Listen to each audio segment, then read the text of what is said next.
Here we are, algebra friends. We are in section chapter 5, section 5.4. We're going to be writing equations of lines in slope-intercept form.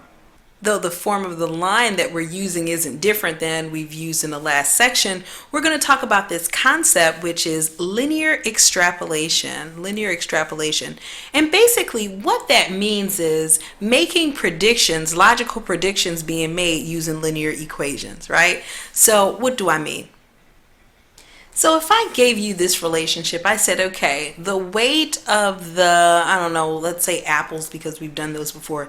The weight of the apples, the amount of pounds, and this is weight in pounds, the weight of apples will tell you the cost that I will pay for them. So I went apple picking and I picked 5 pounds of apples and they charged me $7 for the apple. You may even be able to recognize the fact that if it were $10, right? If it were, 10 pounds, it would cost us somewhere in the neighborhood of maybe $14, right?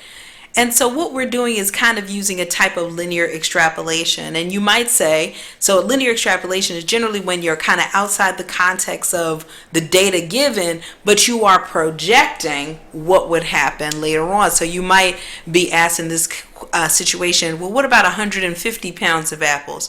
What if you were to pick 150 pounds of apples? How much would you be charged? And you would use the information here to kind of determine it. So you might say, okay, well, $14 for every 10. This will end up being something like 10 times 15, which is like 10 times, 14 times 15.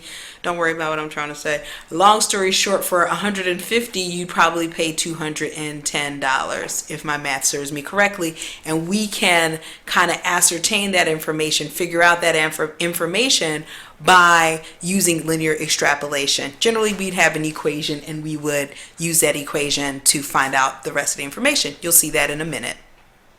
So when we get to it, just keep in mind that linear extrapolation is really just, using your mind and logic to predict linear relationships beyond the data given. So example 1, write an equation given the slope and 1 point. So we love y equals mx plus b, and that's the form that this section of the chapter is going to be named after. So we're going to think about how we can do that given this information. So write an equation of a line that passes through this point and has this slope. Remember, to write an equation in this form, we need to have a slope. We need to know what the slope is. These are our two goals, and we need to figure out what the y-intercept is. So hopefully right now you're kind of cheering because you're like, I see the slope, right? I can see what the slope is, and that's good. So we've got the slope, and the slope is given here, so this part is done. The next part we have to determine is the y-intercept. How can we find the y-intercept given the information we have? We're given a point and not the y-intercept. All right, so here's what we're going to do. We're going to rewrite the equation using the given slope that we're given. So we've got y is equal to 2x plus b. We understand why y and x are there because that's what they relate, but we really want to know what b is. However, we're given one yx pair that works. So we can plug in this point, 1 for x and 5 for y. So we have 5 is equal to 2 times 1 plus b. And now we can figure out what our b term is, which is what we want. As soon as we get m and b, we've got the equation of the line. So this is what we're goaling for, right? So 5 is equal to 2 times 1 is 2 plus b. I'm going to subtract 2 on both sides, right? And then I get that b is equal to 3, which was my goal. Yeah, I'm doing a little happy dance. So now that I have this, I can literally plug it right back up in here and solve this situation to figure out what the equation is. So the equation is y is equal to 2, that's not a 2, 2x plus 3. I'm going to box that because this is the answer. Get rid of that box there. All right. Here we have a standardized test prep question. Example 2, write an equation given 2 points. So now we've got to try to figure out what the equation is given 2 points. I'm going to do the whole work for this, even though there's some clues if you're taking a standardized test that you can kind of look at these equations and kind of determine what in fact, I'm going to tell you. first of all, if you had no idea what to do and you were taking a test and you knew one of these equations would contain both of these points, what you could do is you can plug in the x and y for each and see if it satisfies each equation. That takes a little bit of time. But one thing I would do is first look at this stuff and find the slope, right?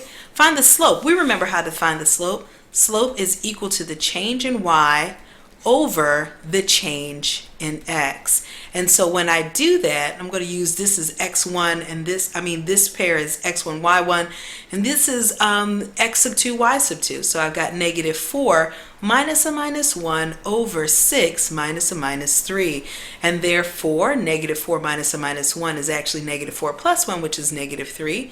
And at the bottom, I've got a 9. And that reduces to negative 1 over 3. So my slope has to be negative 1/3. What this does is it tells me this ain't the answer because here the slope is 3, and this ain't the answer because here the slope is 1/3.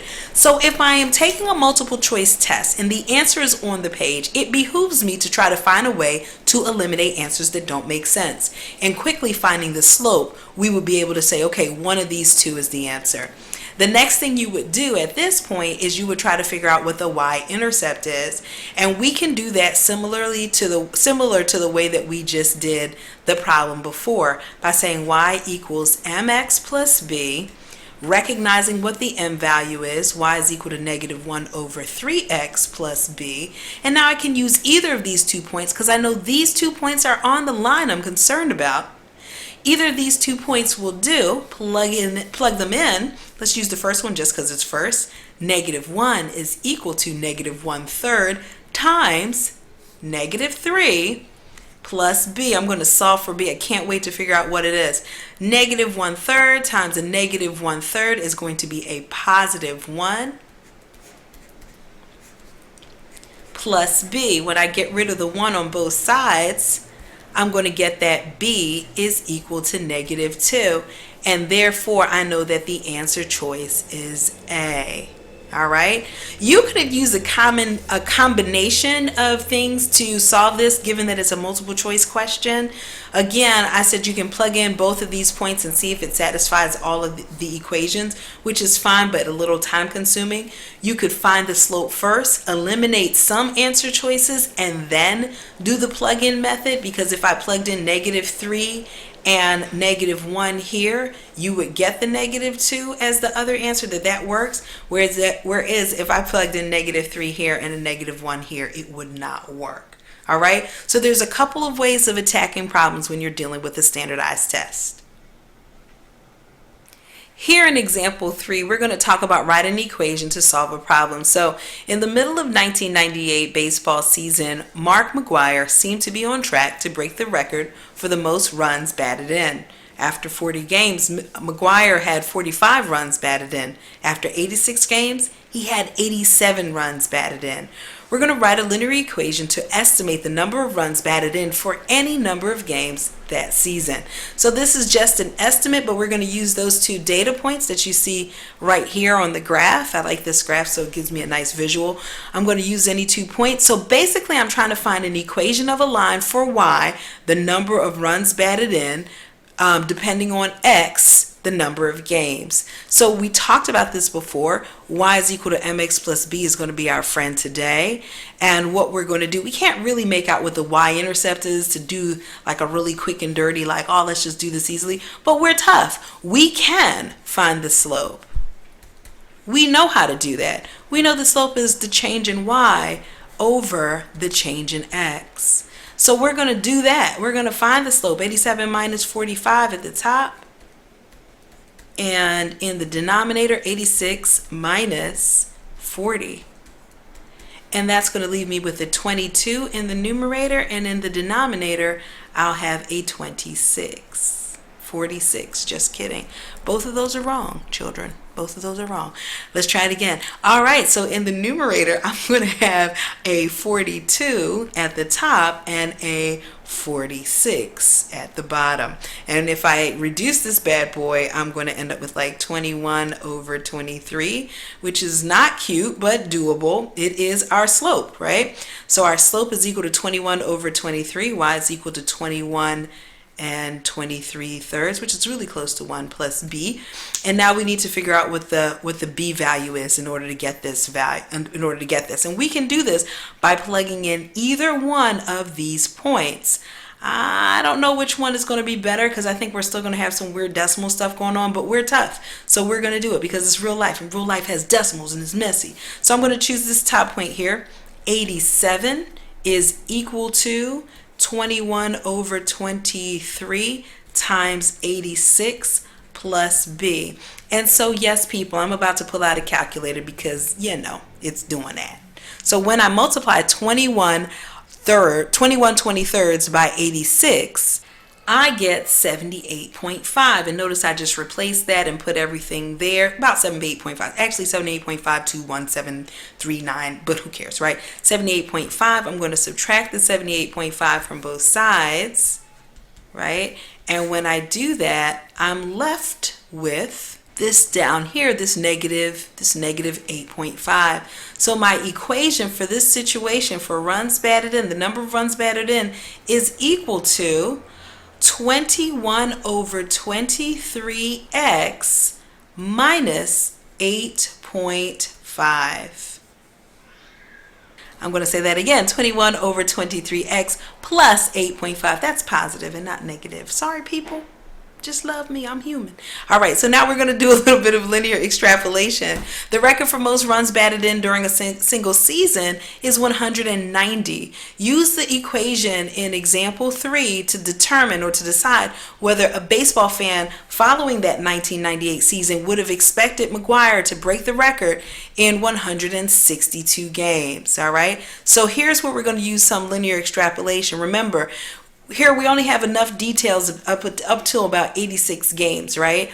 But we're going to extrapolate what would have happened at 162 games to see if the the pathway, the trajectory, the track that McGwire was on was going to hit the all-time record. So I'm going to use the equation we had before. Y is equal to 21 over 23x plus 8.5. I'm going to substitute in 162 for games, and I'm going to pull out my calculator because this is a little bit of an unwieldy fraction to use. So when I do that, when I plug that into my calculator, I get 156.4 approximately. And so that tells me that given the trajectory or the pathway or whatever that McGwire was on, his fans would have only thought he was capable of approximately 156 runs batted in that year, and not actually to make the world record for that time or this time or whatever that world record stands for. Does that make sense? All right, guys, that's it for this lesson. Not as long as some of the others. I hope it made sense, and I look forward to answering any of your questions. Please ask them. Text me, email me, talk to me, messenger pigeon, whatever. All right, I talk to you guys soon. Thank you for listening. Talk to you later. Bye-bye.